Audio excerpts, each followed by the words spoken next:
Hello friends, નૈનાસ કિચનમાં તમારું સ્વાગત છે। ચાલો બનાવીએ આજની નવી રેસીપી।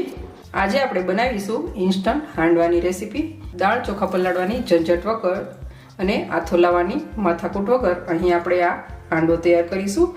વેજીટેબલ થી ભરપૂર અને પ્રોટીનથી ભરપૂર આ હાંડવો તૈયાર કરીશું। સૌથી પહેલાં અહીં આપણે હાંડવાનું બેટર તૈયાર કરીશું। તેના માટે અહીં આપણે 2 કપ જેટલો ઝીણો રવો એડ કરીશું। 2 કપ રવામાં અહીં આપણે 2 મીડિયમ સાઇઝના હાંડવા બની જશે। સાથે જ અહીં આપણે અડધો કપ જેટલું દહીં એડ કરીશું। થોડું પાણી એડ કરીશું। હાફ ચમચી જેટલું મીઠું એડ કરીશું। એક થીક બેટર તૈયાર કરીશું।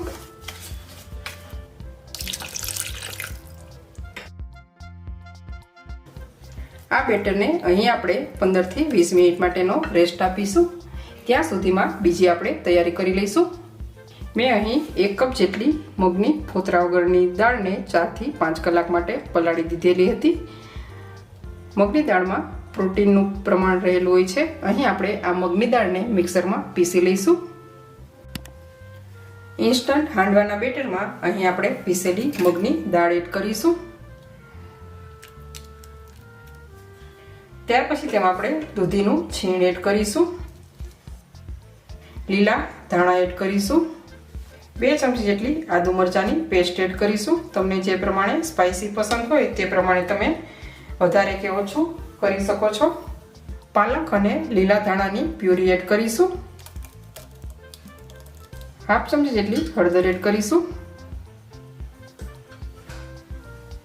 બધી વસ્તુને એકદમ સારી રીતે મિક્સ કરી લઈશું। તમને જો આમાં બીજા વેજીટેબલ પસંદ હોય તો તમે તે પ્રમાણે એડ કરી શકો છો।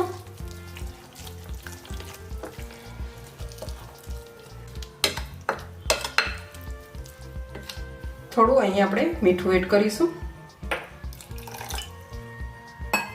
બેટર થોડું થીક લાગી રહ્યું છે તો મેં અહીં થોડું પાણી એડ કરેલું છે। બેટરમાં આપણે 1 ચમચી જેટલું તેલ એડ કરીશું।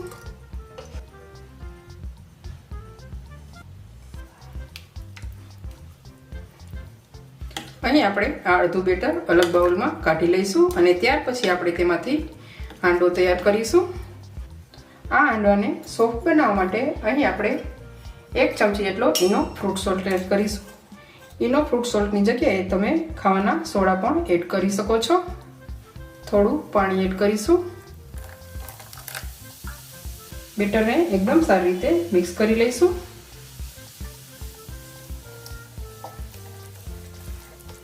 આ રીતે ઈનો એડ કરવાથી આપણો હાંડવો એકદમ સોફ્ટ અને જાળીદાર એવો તૈયાર થશે।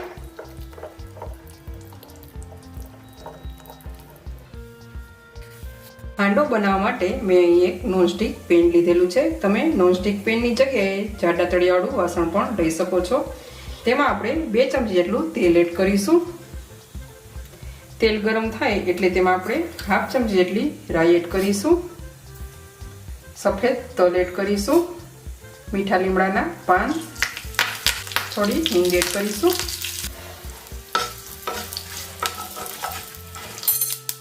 હાંડવાનું બેટર એડ કરીશું।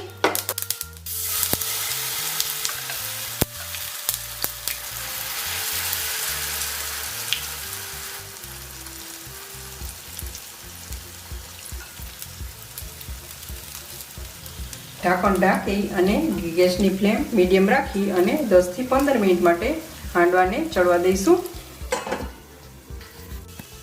અહીં આપણો હાંડવો એક સાઈડ કૂક થઈ ગયો છે। આપણે તેની સાઈડ ચેન્જ કરી લઈશું।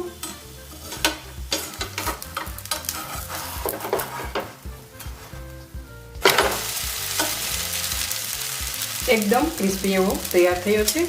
બીજી સાઈડ પણ આપણે 10 થી 15 મિનિટ માટે કૂક કરી લઈશું।